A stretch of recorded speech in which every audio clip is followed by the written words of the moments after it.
flor que no se calla,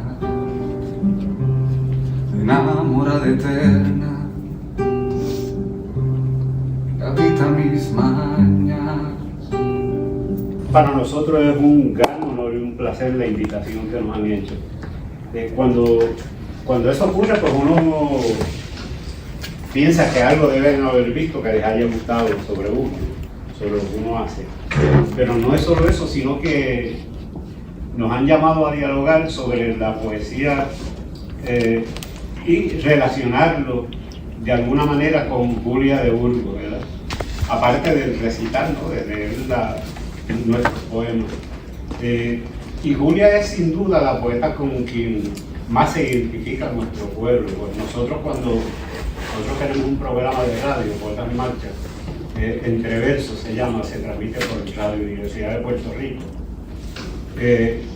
Cuando le preguntamos a los poetas o a las poetas que entrevistamos cuál es su mayor influencia, la inmensa mayoría menciona a Julia de Burgos. Y creo que eso es así porque, como comentaba Amén ahora poco, y yo le añado, ¿no?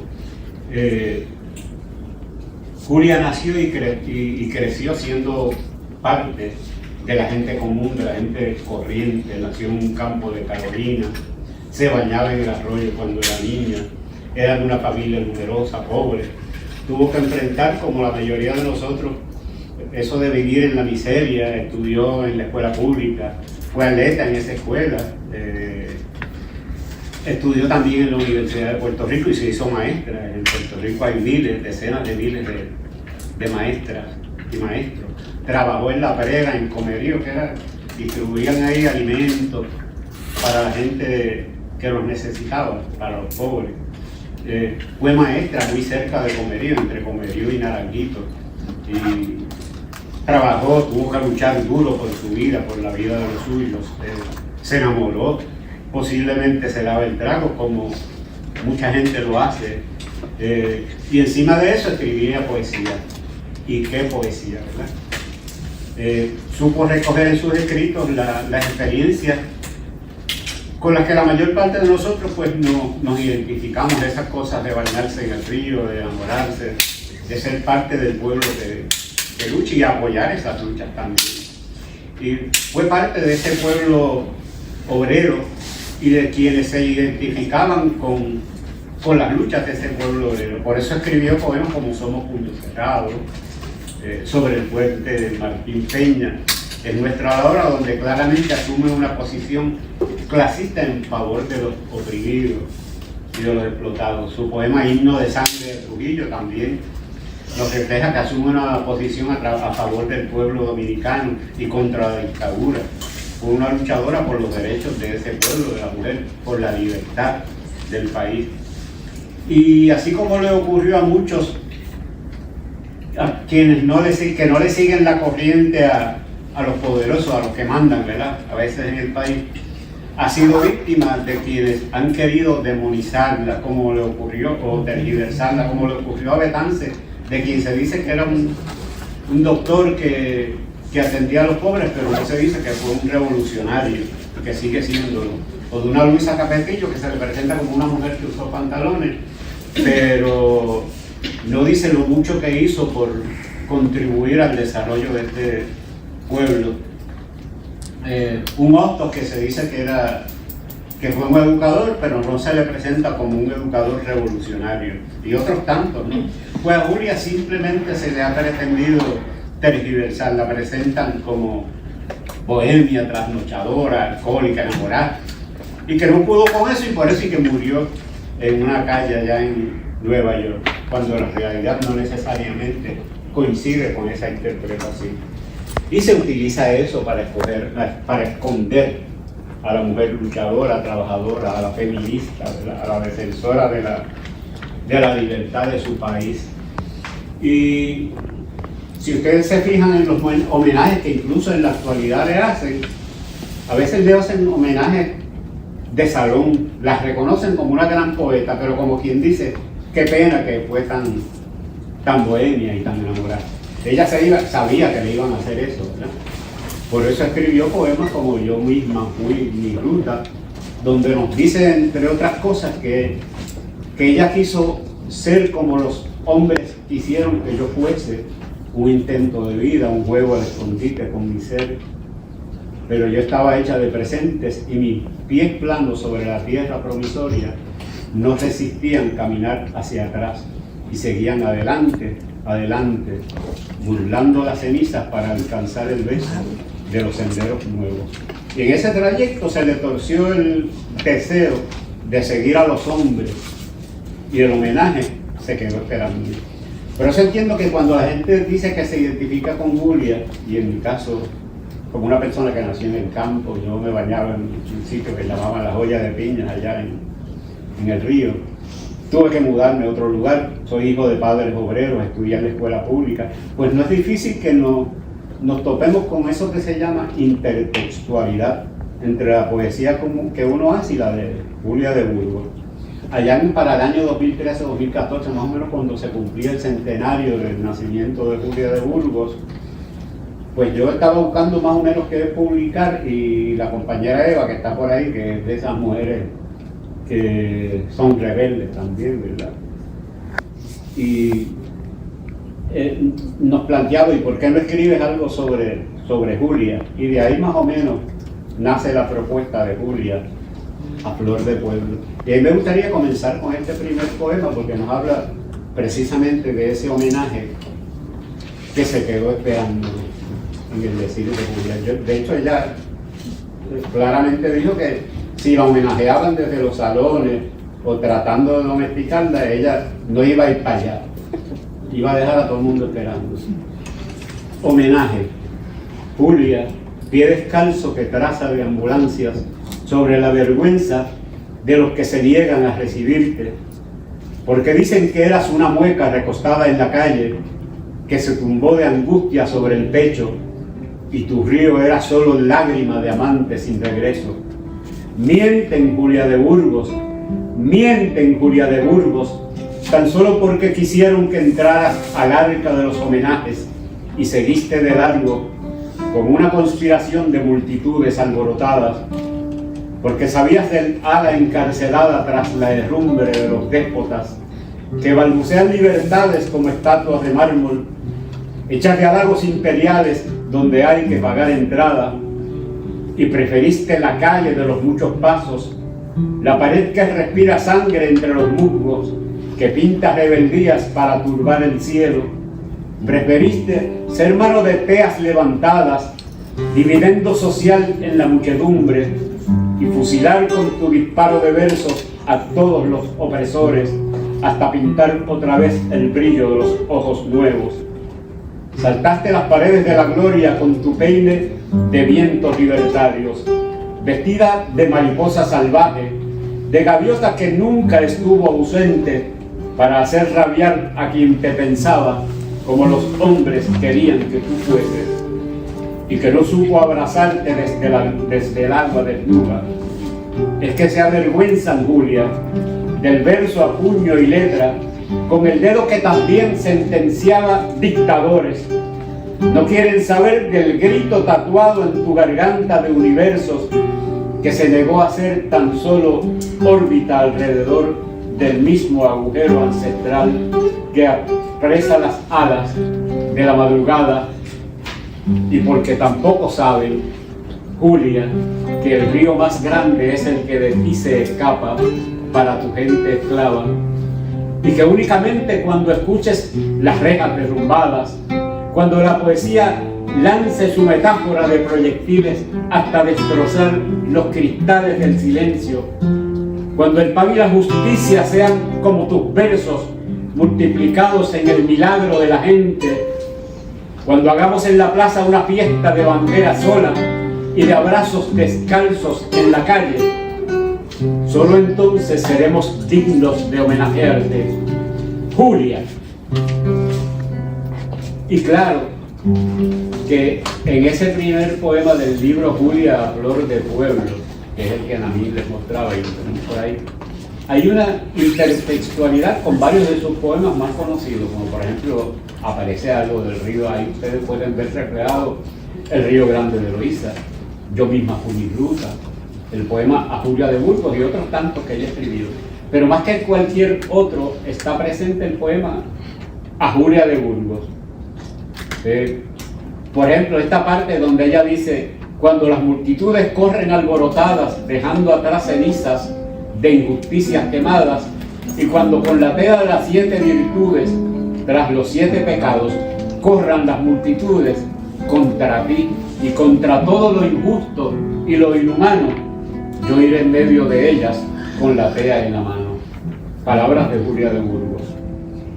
Y se trata de una clara intertextualidad, como decía, intencional. Obviamente es intencional, porque queremos hacerlo, porque era nuestro interés rescatar a la poeta, ponerla en contacto con la realidad actual, y por qué no decirlo también, para desenmascarar a quienes la homenajean porque consideran que está muerta.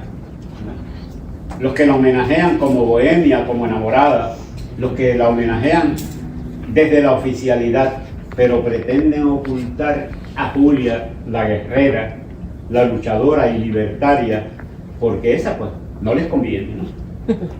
Y tengo que decir esto porque pueden estar seguros que si Julia estuviera en su pequeña escuela allá entre Comerío y Naranjito como maestra, los mismos que cerraron las 600 escuelas hace poco, le cerrarían la suya también, y posiblemente la declaraban excedente o la suspendían. Y en eso precisamente nuestra poeta fue serenamente clara en el poema, donde se enfrentan dos Julias: la Julia que la sociedad quería y la que ella quiso ser. En esa batalla prevalece esa Julia que nosotros queremos reivindicar, porque si la quisieran homenajear según las conveniencias sociales y políticas de los dueños del poder, ella se lo advirtió claro como el agua del río Grande de Luisa. Ella los iba a dejar esperando.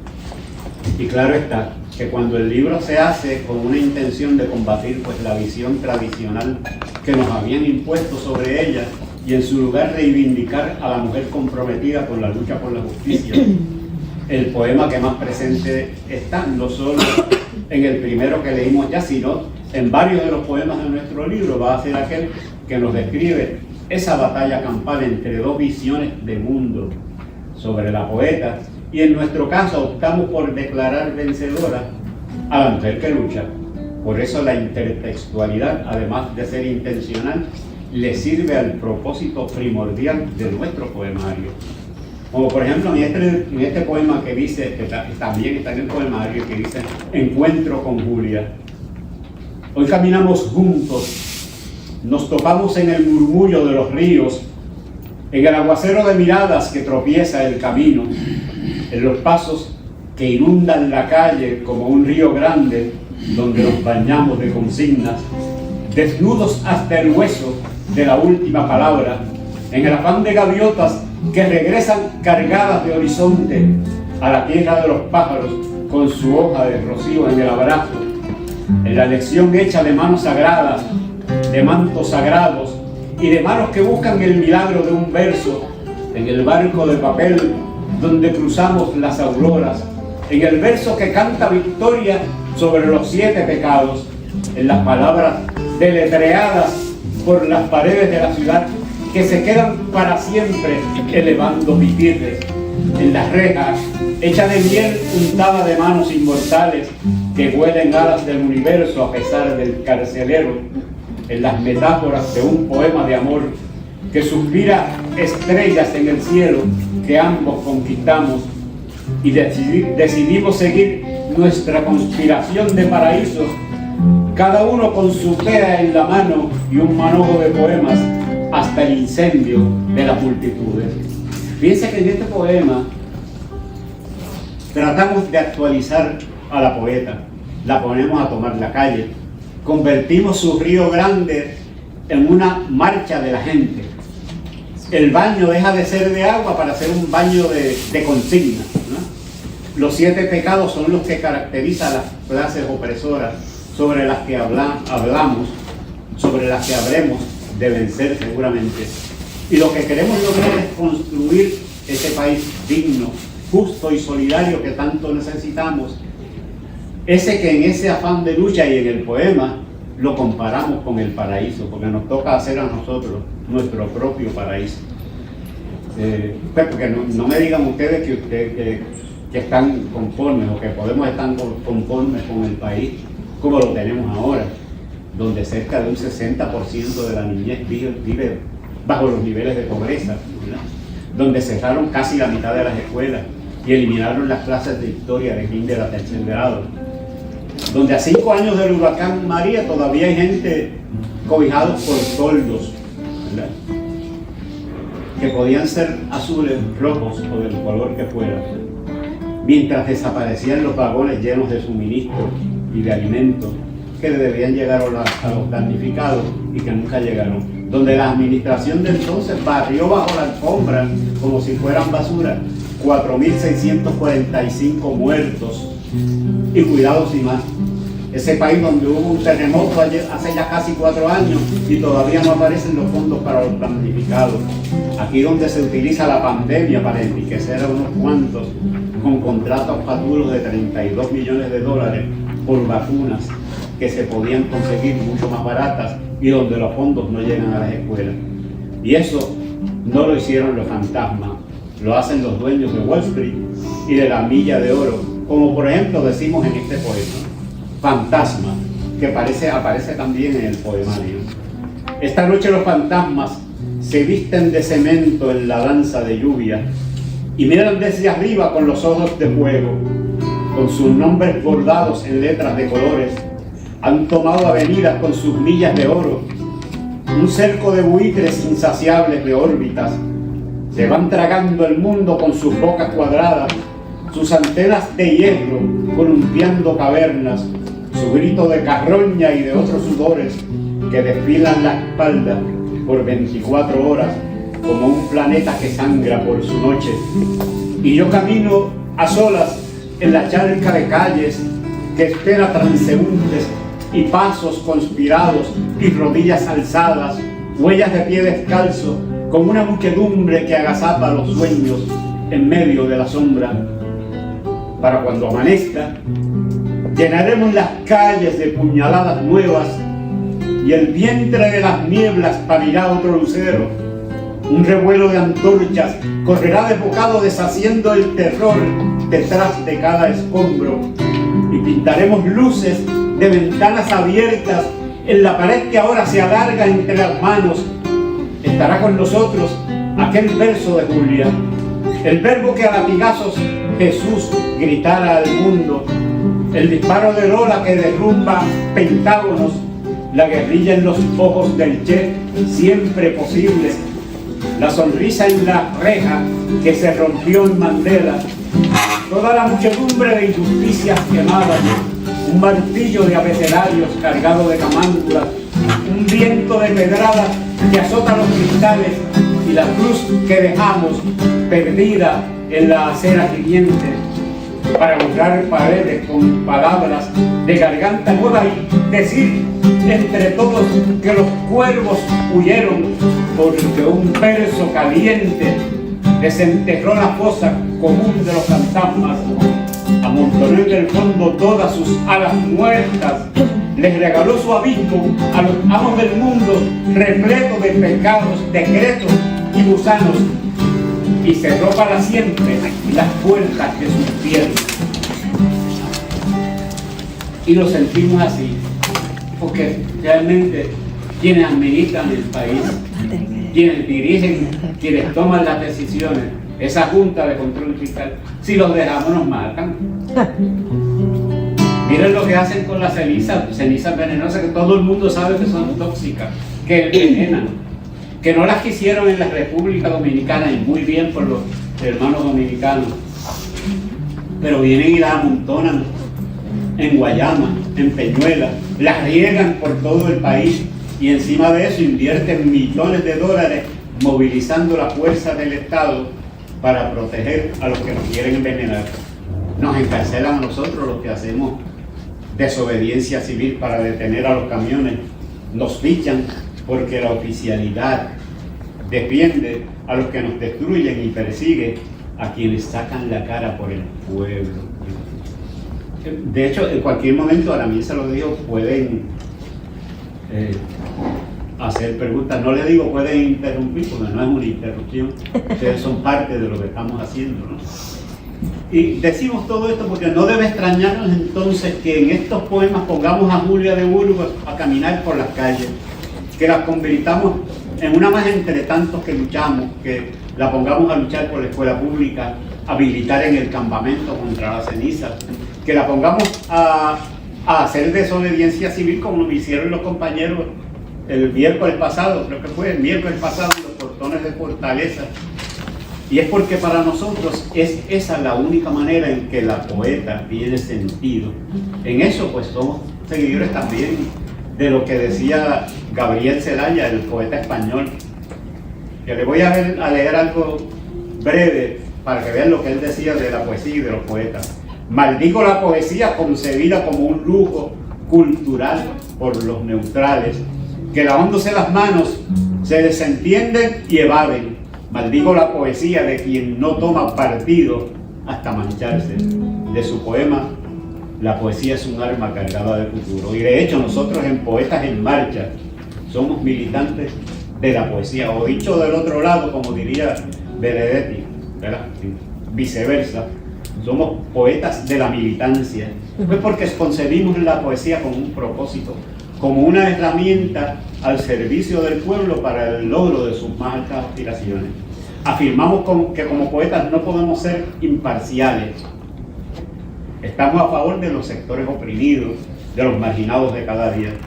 Porque si hay una batalla, un enfrentamiento entre poderosos y desposeídos, y alguien se declara imparcial, está a favor de los poderosos. Les doy un ejemplo claro. En una pelea, en un enfrentamiento entre un león y un niño, si tú dices, no, yo soy imparcial, yo no me voy a meter contra, estás a favor del león, de que el león se coma al niño, ¿verdad? De modo que hay que asumir posición a favor de los oprimidos desde el punto de vista nuestro como poetas. Tenemos que asumir la responsabilidad de promover el cambio social que tanto necesitamos.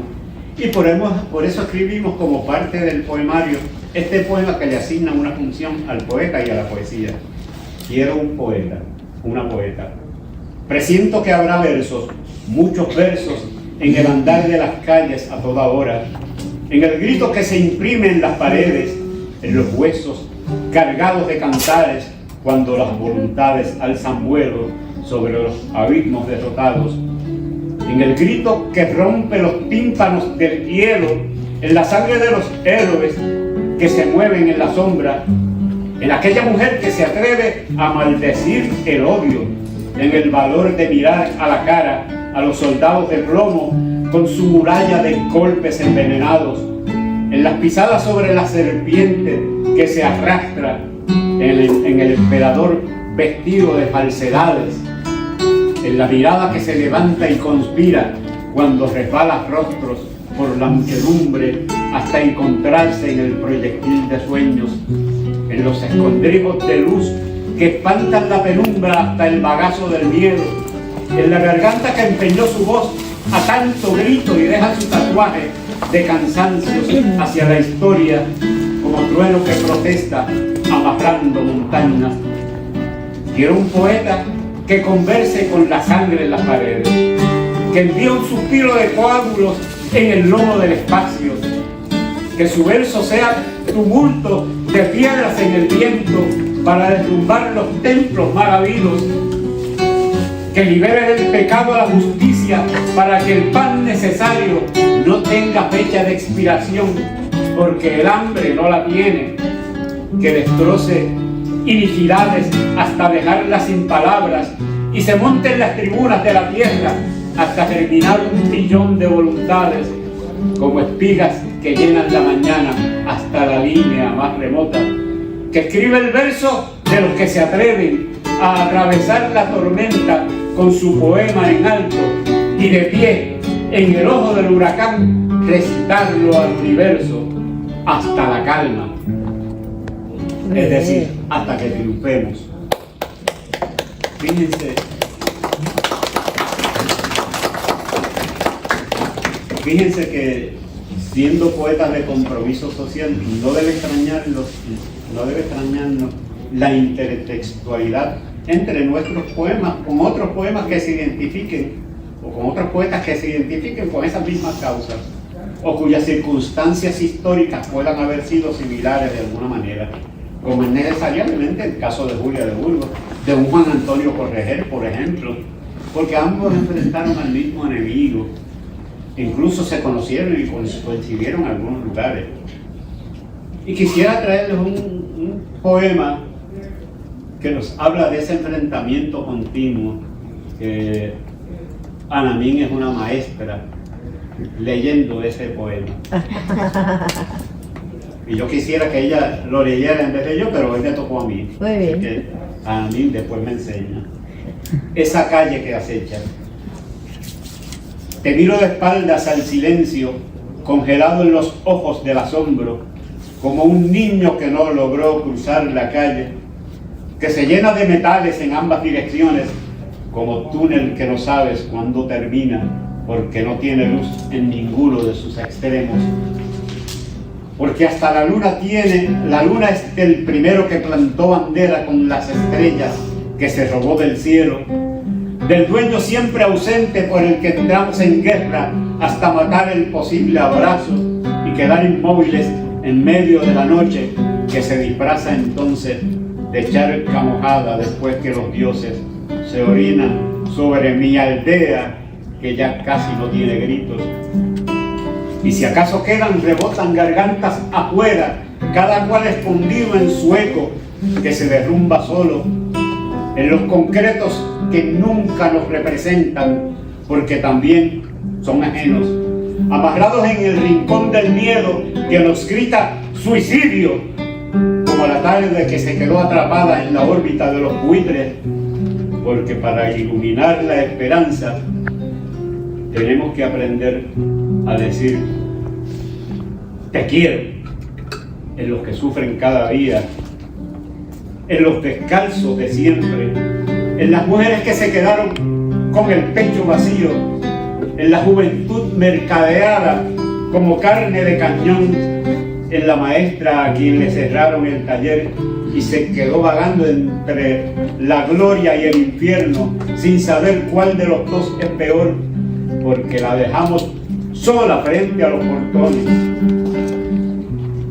En la niñez que no transita porque los semáforos son de otro, en la muñeca que mira el siglo en la pupila del asombro, en el árbol que sucumbe con un suspiro de anillos en su herida, en los viejos que ya no quieren decir más despedidas, porque hay un alcohol de sal en su pañuelo cuando los hijos caen al abismo que nos impone.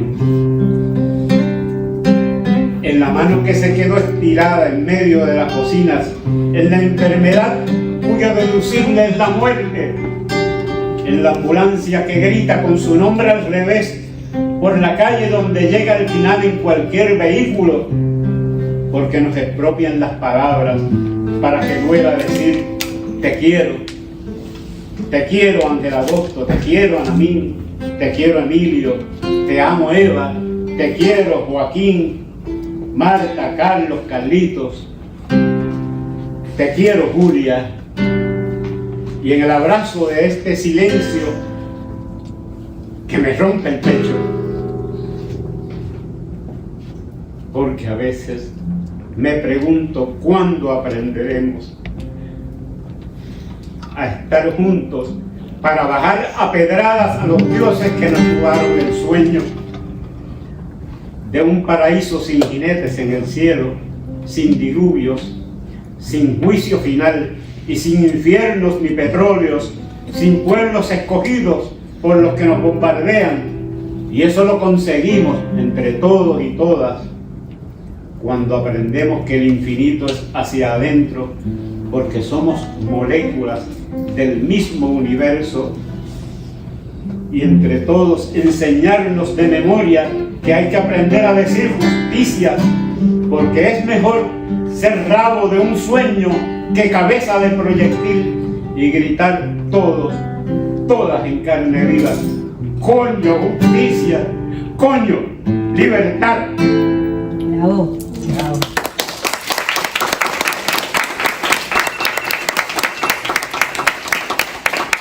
Sin duda, ese poema es un grito de guerra.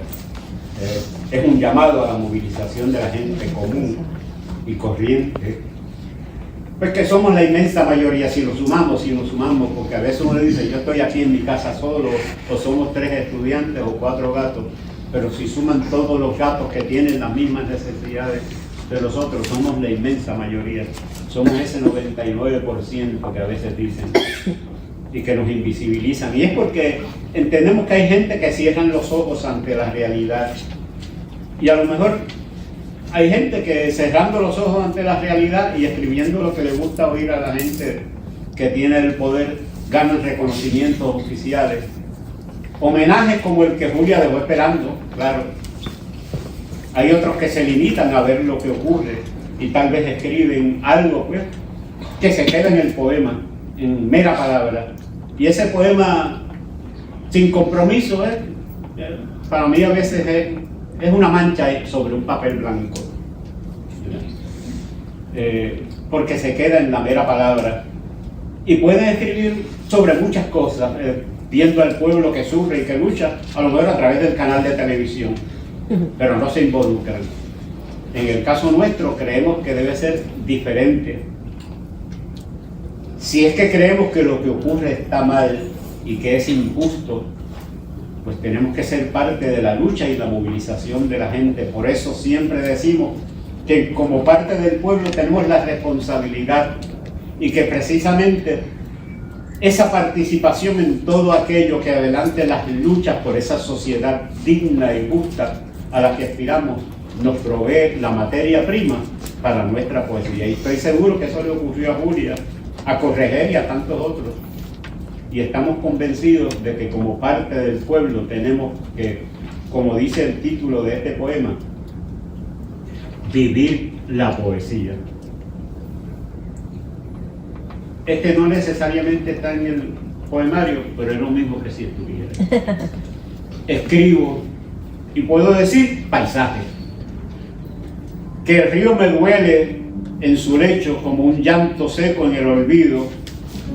Decir que la mañana es una melena de pájaros desgreñada de sol, que el árbol es un escondrijo de sueños. Decir enredadera en vez de abrazo. Puedo escribir país, decir manantial en los ojos de un niño, que la vida es una muñeca de trapo con los ojos abiertos, que mi verso pronuncia el grito de la aldea en su fila de colores por las endijas de las casas. Quizás un rezo en los labios del miedo o ese desconsuelo que resuelvo a solas.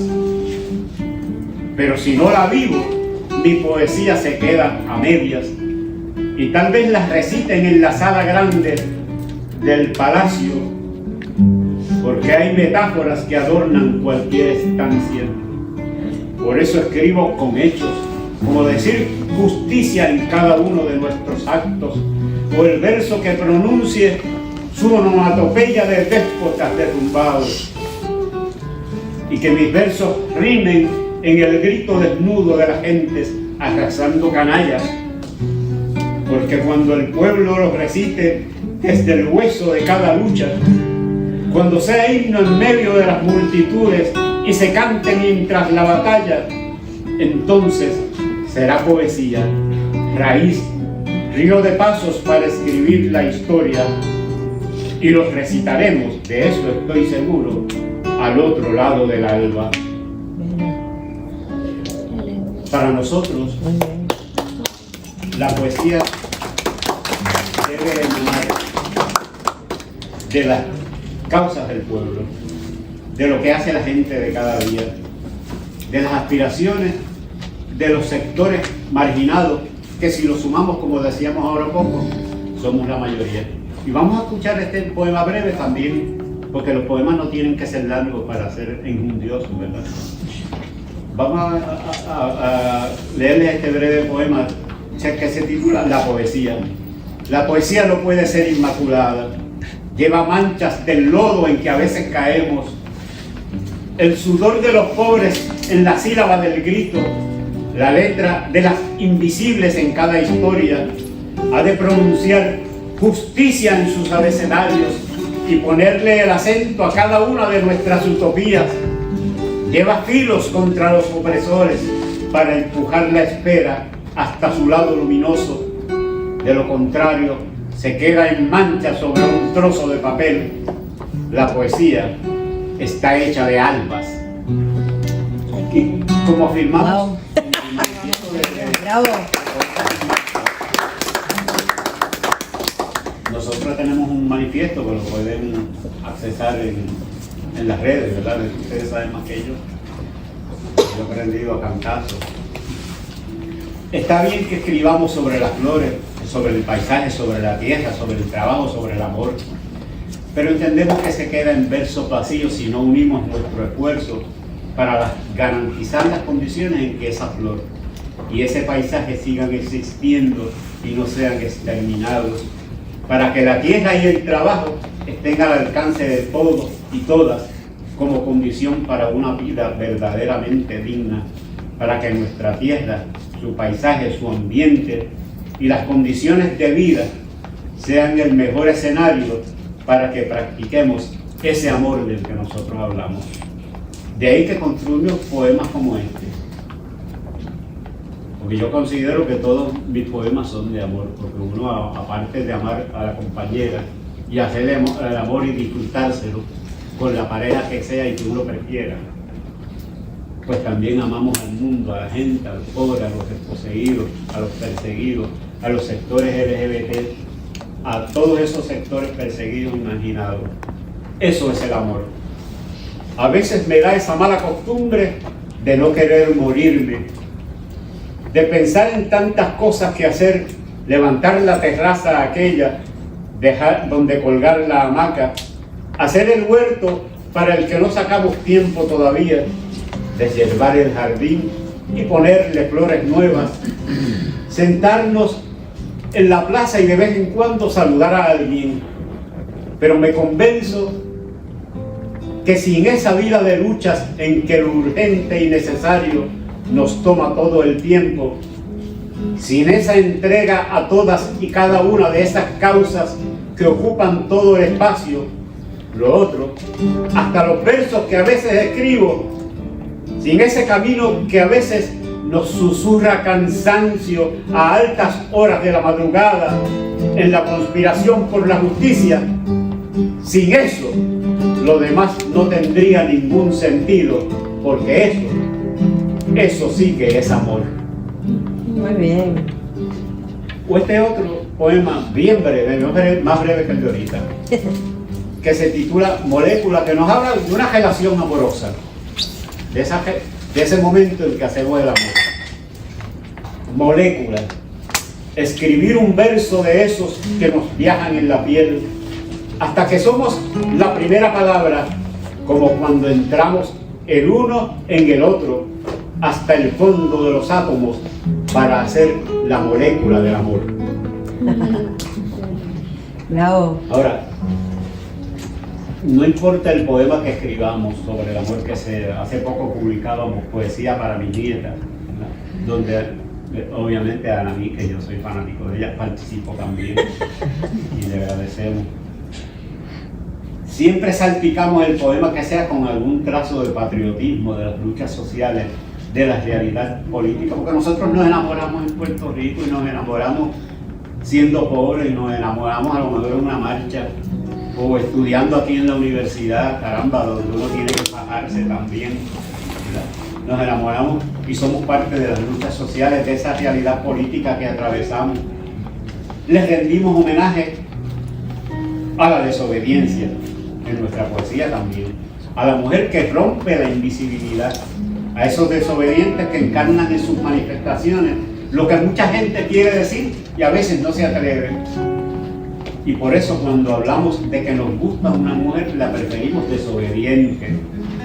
Como expresamos en este poema, por ejemplo, que es un poema breve también, dice: cuando desobedeces. Me gustas mucho más cuando desobedeces al cura, al rey, al jefe y a la legislatura, al policía, al alcalde, al ministro, a los soldados de plomo, al bichote, al gobernador, a la junta de los buitres, al presidente y al capitalista, al macharrán de palabras lindas o de cualquier palabra. Pero lo que más me gusta es cuando en la casa te digo que hay que descansar, que no todo puede ser arreglar el mundo, y entonces también me desobedeces.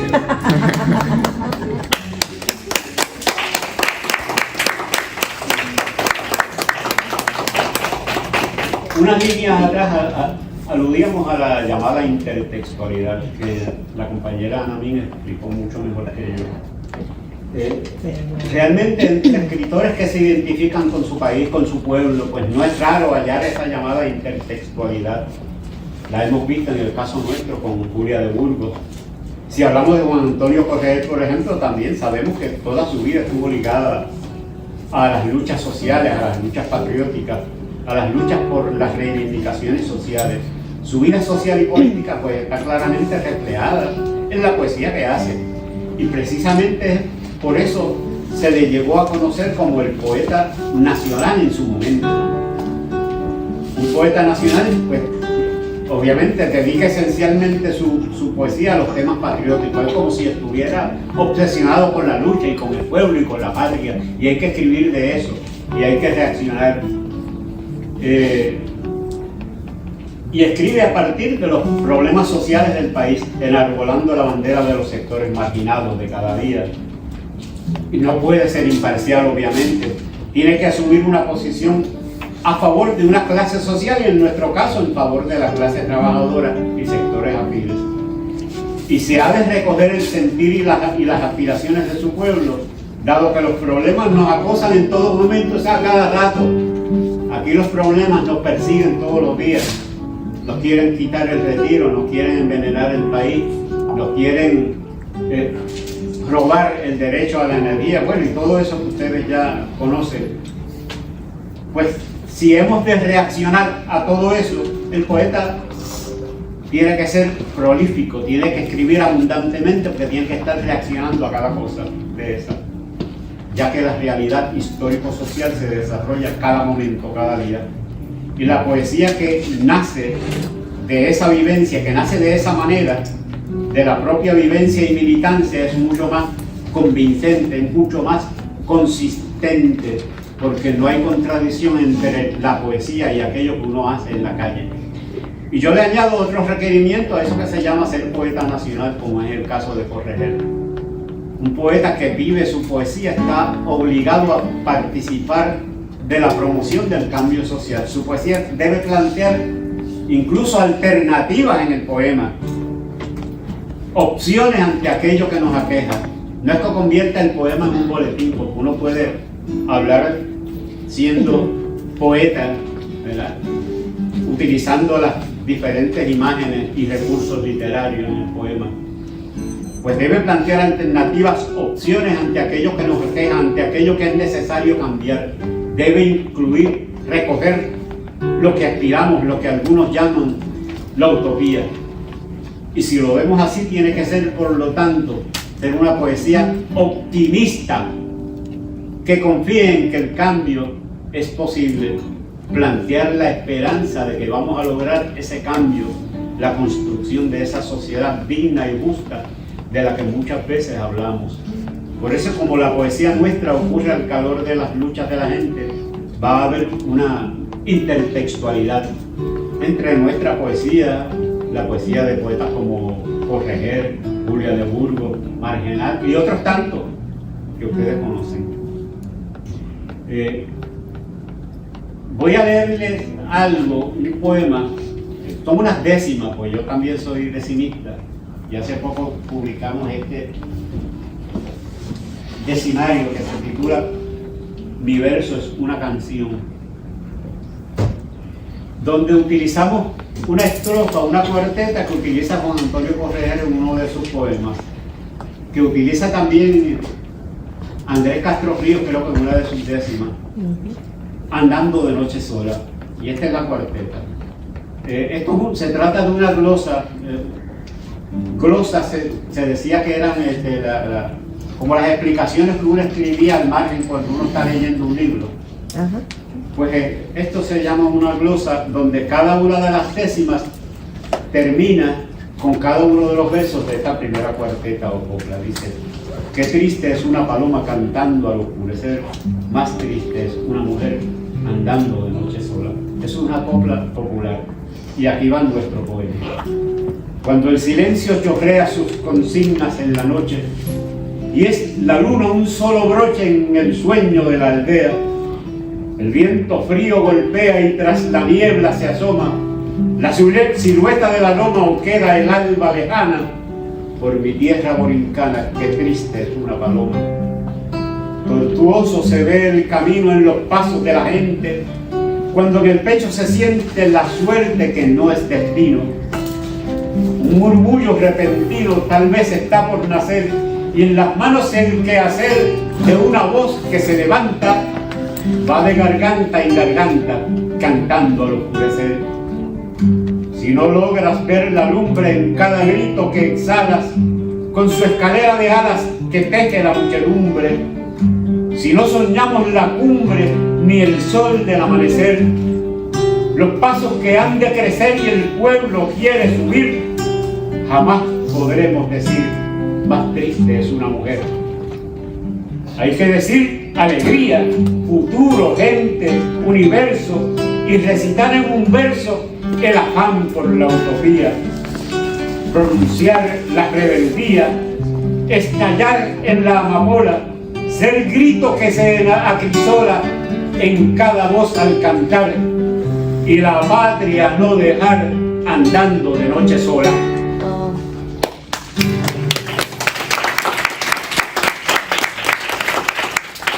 Como poetas tenemos que entrar en ese diálogo que nos hace intertextuales, ¿verdad? Porque somos parte, que es la palabra del día de hoy, porque somos parte de una misma identidad popular. Popular me refiero al pueblo, de pueblo, que ese es el verdadero significado. Nacional, ¿verdad? Y para mí popular y nacional es más o menos la misma cosa, porque cuando hay, los pobres somos la patria.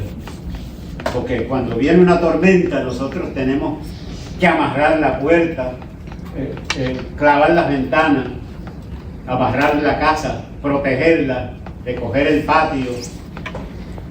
Ahora, si fuéramos multimillonarios, yo le decía a Emilio, mira Emilio, encárgate tú de amarrar la casa, que yo me voy para la casa que tengo en China, o para la que tengo en Argentina, o para el campamento que tengo en el Polo Sur. Porque los ricos no tienen patria, su patria es la riqueza.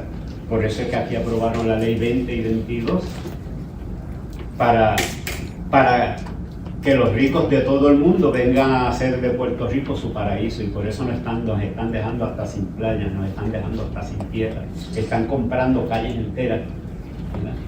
Y a nosotros nos corresponde defendernos.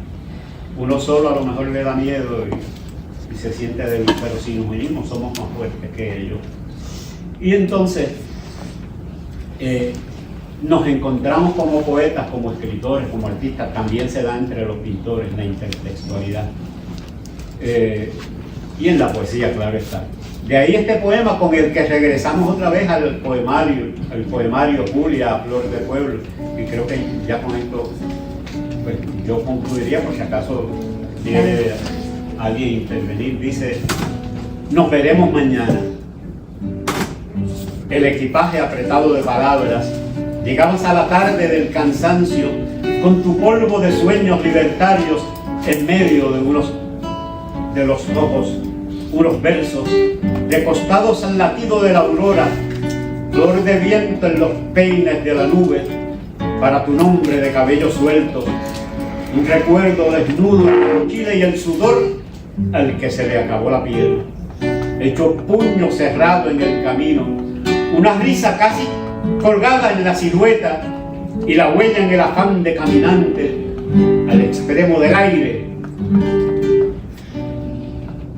el manojo de letras para decir sendero entre las multitudes, como charca entre los pasos de la lluvia que convoca su manjar de tantas manos hasta el incendio de todos los pecados.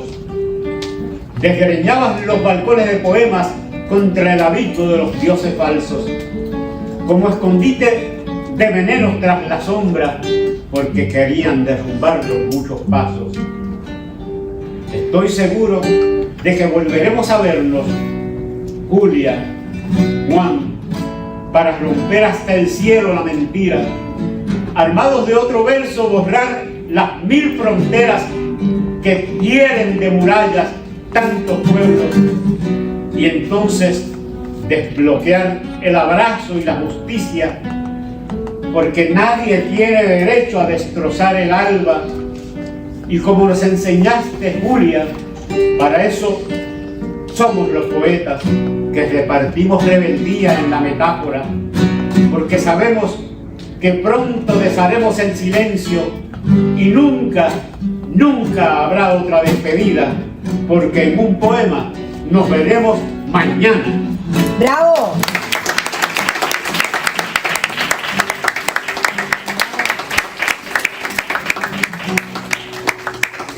Les agradezco si quieren Excelente. preguntar, Sí. intervenir, el que sea, a mí. Estoy a cargo de la tarea, ¿verdad?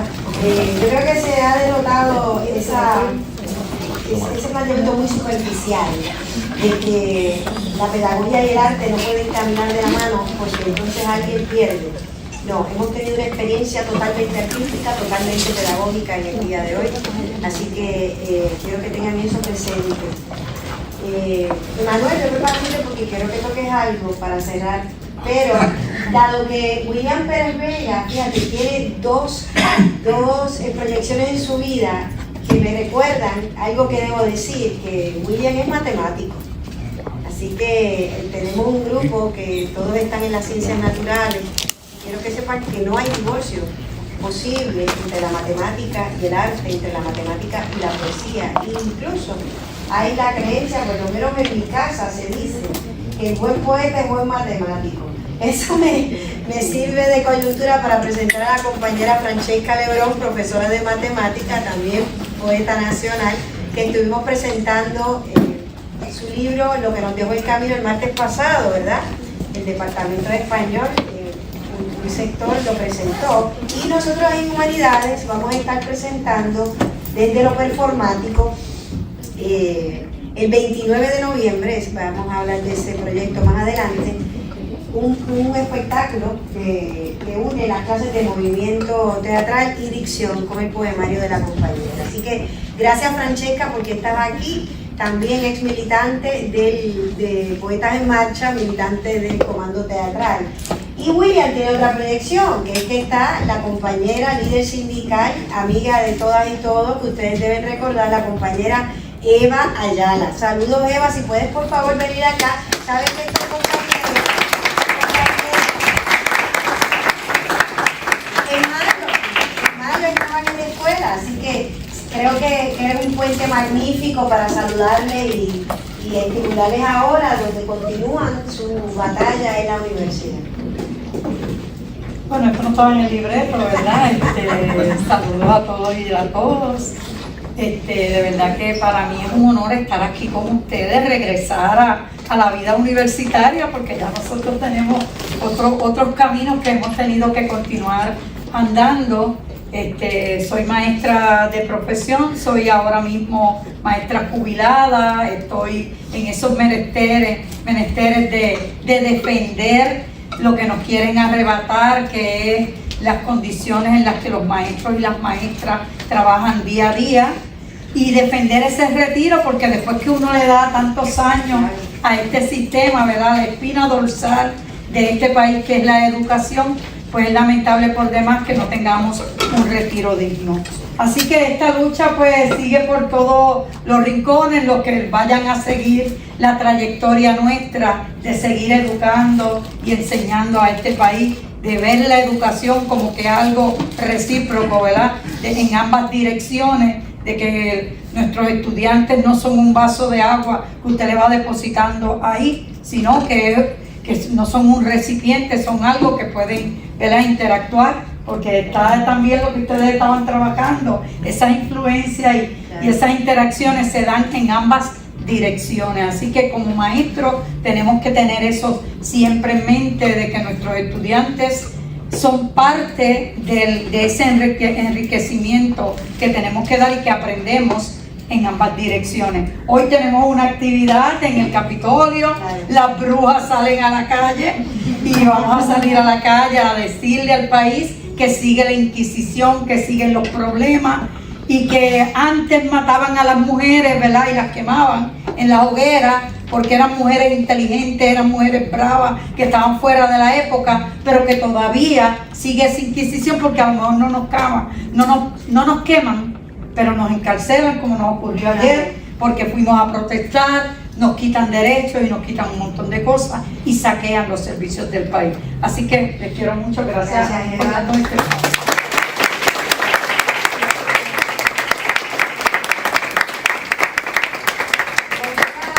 Recibí la primera invitación para hacer una bohemia combativa, y entonces fue muy interesante porque llegué al sitio frente al Departamento de Educación en San Juan, con mesitas y velitas y juguitos, y entonces allí estábamos haciendo lo que hemos hecho aquí, pero toda la noche frente al departamento como una muestra de reclamo contra todas las injusticias que la compañera ha descrito. Quisiera en estos momentos abrir a las preguntas. Si alguien tiene alguna pregunta, alguna reacción, algo que quisiera aclarar, este es el momento. Sencillamente me lo indica y entonces pues le damos la palabra. El poema de Desobediente, ¿eso está publicado? Porque me encantó. Está en el libro. No, ese no está en el libro, ni está publicado, creo que está publicado en alguna antología, pero yo te puedo dejar copia. Claro, claro que sí. Excelente pregunta. Sí. Seguimos estudiando a William. ¿Alguna otra pregunta, comentario? Este es el momento, sáqueselo del esternón y comuníquelo. Adelante, Victoria. No recuerdo muy bien el nombre, pero quería saber el nombre del poema que habla de la ambulancia y del amor. La calle, esa calle que acecha. Esa calle que acecha. Ese es el poema que hace el... Sí, te quedó muy bien. Excelente, la verdad que sí.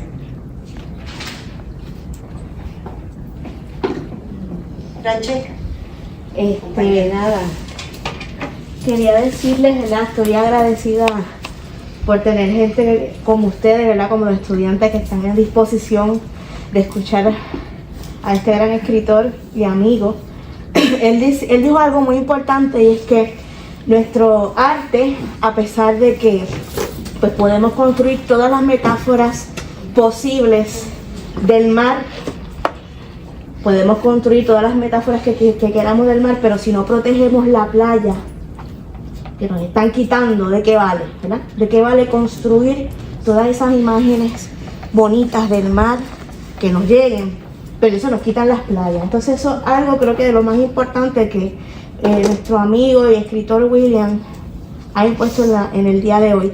Y no solamente desde el arte, sino desde lo que ustedes hacen, desde la universidad y desde sus futuras profesiones, ¿verdad?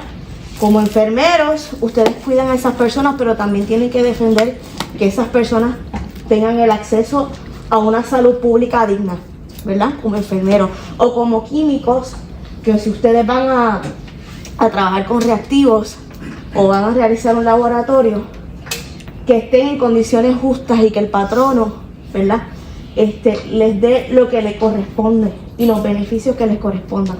No solamente desde el arte, ¿verdad?, y desde la poesía, que es el homenaje de hoy, sino también desde sus vidas particulares. Creo que eso es lo más importante que en el día de hoy nuestro amigo y colega le ha impartido en sus corazones, que hay que luchar desde todas las trincheras. Si eres madre, desde la trinchera de la maternidad debemos luchar entonces para que haya un país libre y justo para nuestros hijos. ¿Okay? Así que no solamente desde el arte, sino desde la poesía de todas las cosas, que incluye todo lo que hacemos. ¿Saben? Eso es lo que quería recordarles y que se llevaran claro el día de hoy. Gracias, ¿verdad?, por la invitación.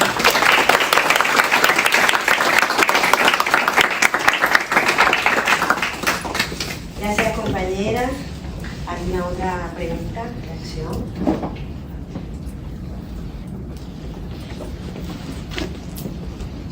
Bueno, A mí, ajá. Profesora, pues yo a través de esta oportunidad que nos diste, que nos dieron todas las personas que están aquí, pues me he dado cuenta que muchas veces en la escuela se nos enseña que la poesía es eso, poesía, pero no se nos enseña que a través de la poesía nosotros peleamos, porque la poesía es como el arte que defiende nuestra patria, que defiende lo de nosotros, lo que no se habla dentro de la poesía, ya sea con metáfora o hiriendo directamente. Eso es algo que a través de las poesías que pues estuve escuchando se ha reflejado mucho, que siempre está defendiendo la patria, y eso es algo que no nos enseñan cuando estamos en nuestra escuela. Yo te entiendo, Kelly, lo hemos dialogado varias veces. Quisiera ampliar un poco esa mirada y preguntarme, entonces, ¿cómo se enseña eso en la escuela? Yo creo que la maestra que se levanta todos los días, a pesar de todos los obstáculos, y se levanta a hacer su trabajo y enseñarte todas las herramientas para manejar, ¿verdad?, ese género de la poesía. Yo quisiera añadir eso, que viéramos eso también y poner en perspectiva que yo tengo una libertad de cátedra y hago unos énfasis de acuerdo a un prontuario, ¿verdad? Entonces habría que ver cuál es el prontuario al que tiene que responder la maestra o los maestros en cuestión de los que estás hablando, porque hay un proyecto de 13 años o de cada escuela tiene, ¿verdad?, los años que son 6 años, 3 o los 6 que ahora son de escuela superior. Entonces eso va desarrollándose en el camino. Si se perdió tenemos que reconocerlo. O sea, si se perdió ese punto, lo reconocemos, pero entonces la universidad viene obligada entonces a profundizar en esa línea, pero lo podemos hacer porque ya hay una experiencia previa con la poesía. Así que es importante que nos acerquemos de esa manera crítica que has traído en esta mañana. Profesora, yo pienso que no es culpa de los profesores como tal, de los maestros, es culpa del país, porque muchas veces no quieren darle énfasis a esas voces que nos defienden todo el tiempo, porque definitivamente la poesía es un arte que nos ayuda a hablar de los problemas, que nos da soluciones, que busca alzar la voz del pueblo, que no hay otra forma de levantarla. Estoy consona contigo, consona. Hay todo un andamiaje que se ha construido para hacerte creer que estás pensando críticamente, pero realmente lo que hacemos es mover el agua turbia. Así que es importante lo que ella está trayendo, la poesía, para que sea la poesía honesta, que es la que nos atrae, ¿verdad?, genuina, como discutimos en la clase también, tiene que jamaquear al que la está leyendo, al que la está escuchando y obviamente al que la está escribiendo. Pero entonces nunca es tarde, esta experiencia sirva para tener esa potencia creativa de irrumpir, ¿verdad? Después de la fase creativa lo que hacemos es que irrumpimos establecido, ¿verdad?, en los procesos de desarrollo emocional y espiritual. Está esa fase creativa, luego la de irrumpir. Así que una vez eres libre, tienes que tomar acción. Y era lo que decía la compañera Francesca en todas las trincheras. Así que te agradezco esa visión crítica, Kelly. Excelente. A mí yo puedo decir algo. Eso de romper los protocolos hay que comenzar a hacerlo desde la escuela. Nosotros fuimos maestros, la escuela elemental, yo era de matemáticas. La compañera que ustedes ven ahí era de grado primario, de kinder, por ejemplo, de primer grado, de los primeros grados. Yo recuerdo que una de las formas en que ella utilizaba para romper para empezar a dar lecciones nuevas, cuando ella entraba, por ejemplo, en el salón de kinder, ahí había un baño para niñas y otro para niños. Y a veces podía ocurrir que en el de los niños había un niño y estaba ocupado, pero había otro niño así en fila con necesidad de ir al baño. Y lo primero que ella hacía era, pero si el de las niñas está vacío, está disponible, porque este muchacho entre al de las niñas, con eso no hay ningún problema. Y una forma de irle enseñando a los estudiantes eso es romper esos protocolos, esas imposiciones que a veces nos hacen. De hecho nosotros, ella y yo en la escuela, que la mayor parte del tiempo trabajamos juntos, en lugar de darles medallas de reconocimiento y cosas así que a veces se rompen o se pierden o les damos en algún armario, lo que hacíamos era escribir poesía sobre cada uno de nuestros estudiantes, de nuestros niños y niñas. Y entonces las reuníamos en un poemario y ese era el regalo del día que pasaba el día de la graduación.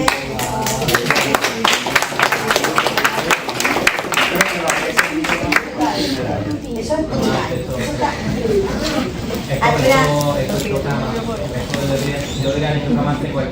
es eso queda en el corazón. ¿Alguna otra pregunta? Victoria. Un comentario que me ha dado cuenta, y como lo que estás diciendo, que la poesía pues tiene la habilidad de trastornar. Y esta es la primera vez que yo estoy esperando escuchando tantos y tantos poemas que me han cambiado la vida a mí. Yo sé que si estos poemas y tanta poesía, tanta belleza que tiene las escrituras de estos escritores o personas, cualquier cosa de persona común, si eso se pone al público o se expone un poquito más, eso va a llegar lejísimo, eso puede cambiar países, puede cambiar mentalidades de generaciones y puede llevar al mundo a cambiar para mejor. Coincidimos con la compañera. Claro que sí, claro que sí. Ese es el propósito de la poesía, yo pienso. Sí, eso me remite a algo que yo quería que vinieran a esta experiencia. Seguro que la estoy grabando. Yo quería que vinieran porque lo que Victoria está apuntando tiene que ver con el encuentro de los cuerpos. No estoy desvirtuando el video, pero el video tiene otras cualidades, ¿verdad? Y el encuentro es lo que permite captar la emoción con la que William estaba diciendo esos poemas acompañado, que está improvisando el compañero Emanuel Emilio. Entonces, desde mi contexto, yo redondeo la experiencia. Incluso hay parte de la experiencia que no se puede escribir, porque el lenguaje se queda corto. Hay que reflexionar, tomar notas, y una vez uno pueda tranquilizarse después de la experiencia, tomar distancia de objetividad para poder, ¿verdad?, redactar una reseña. Y yo soy defensora de eso. Soy defensora de que la experiencia me deje muda, me provoque, ¿verdad?, moverme, pero no te la pueda explicar, porque la vivencia no se puede explicar. La vivencia luego uno la tiene. Así que me encantan tus palabras, Victoria, me encanta, yo me siento interpelada también, y no te lo puedo explicar. Salir a la calle, hacer lo mío, hacer mi arte, seguir reformulando los cursos, por eso mismo, porque el encuentro que hemos tenido aquí nos ha golpeado, una experiencia íntima y a la vez colectiva. Así que te agradezco mucho eso. Creo que no tengo reloj, creo que ya hay que ir lamentablemente cerrando la experiencia, que va a seguir, ¿verdad? Tiene otras etapas. Quisiera aprovechar la coyuntura que mencionamos a corregir para decir dos cosas de cierre. Vamos a seguir con los poemas la semana que viene. Lo importante es que se concentren ahora en Julia de Burgos, en la primera parte del trabajo, la segunda parte de la reseña crítica sobre esta experiencia que usted va a hablar desde su esternón, como digo yo, esa conexión que Victoria describió muy bien. Entonces también sabemos que Juan Antonio Corretger, sus poemas fueron musicalizados. Y eso sirve de base para lo que vamos a estar viendo la semana que viene, que les invitamos también a las 10 para la canción Protesta, que va a estar con nosotros el cantautor, también maestro, Ali Tapia. Ali vino a esta universidad e hizo un diálogo musical con el compañero Emanuel Emilio, que yo espero que esté con nosotros el viernes que viene, porque en ese encuentro me pasó lo mismo que con Victoria. Todo el tiempo pienso en ese encuentro, en lo maravilloso que fue tener dos músicos conversando sus investigaciones musicales, y también porque los dos son historiadores, cómo siguen defendiendo esa epistemología, ese canal de aprendizaje y a la vez de intercambio que uno devuelve innovadamente, como lo es la composición musical. Así que sirva esto de coyuntura para el cierre. Vamos a estar ahora escuchando al compañero Emanuel Emilio. Adelante, compañero. Gracias, Anamí. Para mí es un honor enorme estar compartiendo con ustedes, William, escucharte siempre me conmueve, me moviliza, me pone de pie. El espíritu de lucha, solidaridad y entrega. Así que no quería cantar una canción mía, quería aprovechar esta coyuntura para cantar una canción cantar un poema que William hace unos años, cuando precisamente publicó ese libro, me había pedido para que lo musicalizara, y para mí fue un honor, y entonces pues quiero volver sobre él, precisamente el poema Julia, de William Pérez. Esto es una musicalización de ese poema, y reconozco el reto porque la poesía de por sí ya tiene su música, así que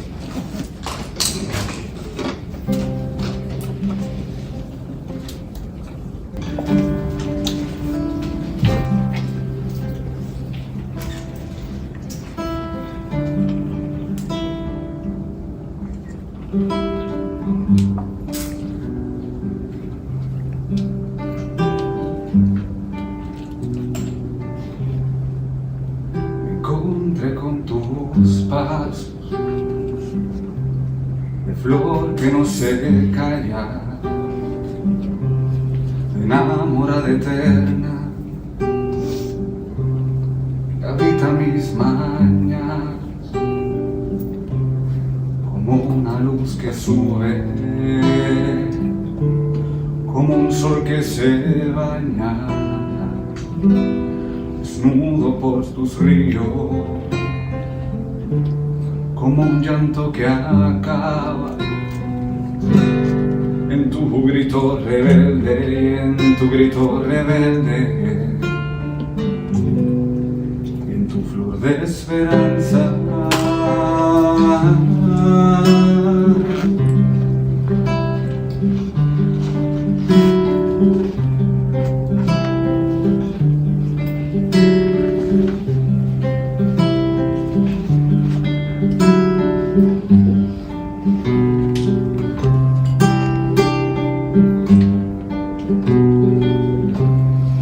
Vas diciendo versos de teas levantada como una muchedumbre que camina hacia el alba, como un sueño que llega y toca en la ventana, hecha de pajaritos y otro batir de alas, como si resumiera mi tierra volcana.